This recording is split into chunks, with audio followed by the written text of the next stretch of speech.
اگر امریکہ نے حملہ کیا تو اس کے سنگین نتائج برآمد ہوں گے۔ امریکہ سن لے، ایران سرنڈر نہیں کرے گا۔ ایرانی رہبر اعلیٰ آیت اللہ خامنائی نے اسرائیل کے خلاف حملے تیز کرنے کی ہدایت کر دی۔ ٹی وی پر خطاب میں کہا، عوام شہداء کے خون اور اپنی سرزمین پر حملے کو فراموش نہیں کریں گے۔ اسرائیل نے بڑی غلطی کی ہے، اسے اس کی سزا ضرور ملے گی۔ ایران دھمکیوں کی زبان کا اچھا جواب نہیں دیتا۔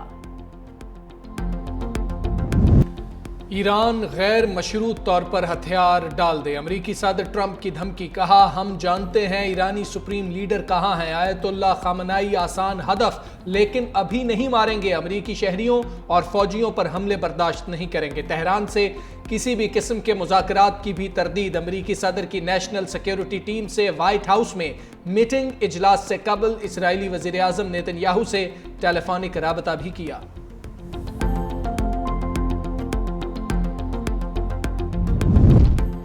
امریکی نائب صدر جے ڈی وینس کا ایران کے خلاف ممکنہ فوجی کارروائی کا اشارہ۔ سوشل میڈیا پر کہا، ایران کا یورینیم افزودگی پروگرام ختم کرانے کے لیے ٹرمپ مزید اقدامات کر سکتے ہیں۔ آخری فیصلہ صدر ٹرمپ کا ہی ہوگا۔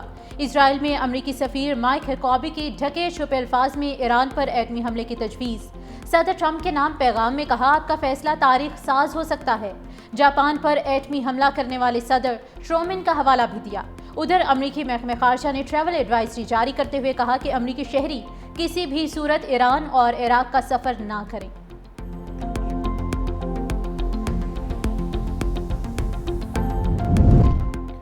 ایران کو اپنے دفاع کا پورا حق حاصل ہے۔ اسرائیل کی غنڈہ گردی کے خلاف ایران کا رد عمل جائز ہے۔ ترک صدر اردوان نے کہا، ایران کا دفاعی اقدام قانونی، فطری اور جائز ہے۔ نیتن یاہو خطے کی سلامتی کے لیے سب سے بڑا خطرہ ہے۔ نیتن یاہو ہٹلر سے بھی آگے نکل چکے ہیں۔ غزہ میں نسل کشی کے مرتکب ہو رہے ہیں۔ روسی نائب وزیر خارجہ نے کہا، امریکہ اسرائیل کی فوجی مدد سے باز رہے۔ روس نے بھی امریکہ کو خبردار کر دیا، ایران کے خلاف جنگ میں امریکی مداخلت سے مشرق وسطی کی صورتحال بگڑ سکتی ہے۔ اسرائیل کو فوجی سپورٹ دینے سے خطہ مزید غیر مستحکم ہوگا۔ سرگئی ریابکوف بولے، اسرائیل کی مدد کا سوچنا بھی خطرناک ہے۔ روس، ایران اور اسرائیل دونوں ممالک سے رابطے میں ہے۔ آپریشن وعدہ صادق سوم کی 10ویں لہر۔ ایران نے اسرائیل پر مزید میزائل داغ دیے۔ اسرائیل کا آئرن ڈوم ایرانی میزائلوں کو روکنے میں ناکام۔ ایران نے اسرائیل کا ایک اور F-35 لڑاکا طیارہ مار گرایا۔ ایرانی پاسداران انقلاب کا اسرائیل پر جدید خودکش حملوں کا بھی اعلان۔ دوسری جانب امریکی اخبار نیو یارک ٹائمز نے دعویٰ کیا کہ ایران نے امریکی اڈوں کو نشانہ بنانے کی تیاری مکمل کر لی۔ امریکی اڈوں پر حملہ عراق سے شروع ہو سکتا ہے۔ ادھر حوثیوں نے اسرائیل سے جنگ میں ایران کی حمایت کا اعلان کیا۔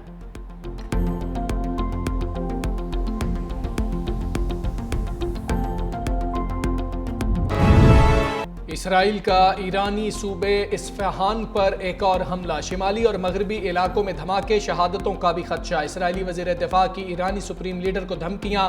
کہا، آیت اللہ خامنائی کو صدام حسین جیسے انجام کا سامنا کرنا پڑ سکتا ہے۔ ایران پر جنگی کارروائیاں جاری رکھیں گے۔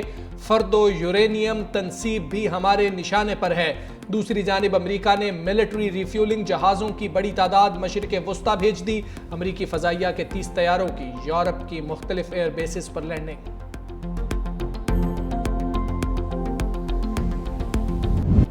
اسرائیل امن کے لیے خطرہ، ایران کے خلاف کھلی جارحیت کی۔ غزہ کی صورتحال پر عالمی ضمیر کب جاگے گا؟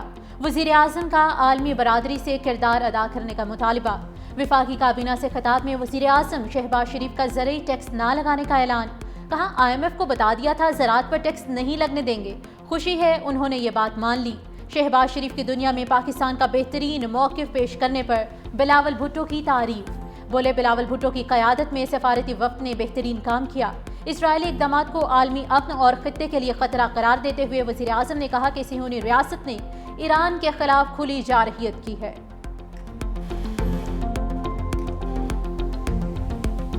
آج کل جو صورتحال ہے خطے میں ایران اور اسرائیل کے حوالے سے انتہائی افسوسناک ہے، اور پاکستان نے بھرپور مذمت کی ہے۔ برادر ملک ایران کے خلاف کھلی جارحیت کی ہے۔ سینکڑوں لوگ وہاں پر شہید ہو گئے ہیں۔ عالمی ممالک ہیں، ان کو فی الفور جنگ بندی کے لیے بھرپور کوشش کرنی چاہیے۔ یہ نہ صرف خطے کے لیے بہت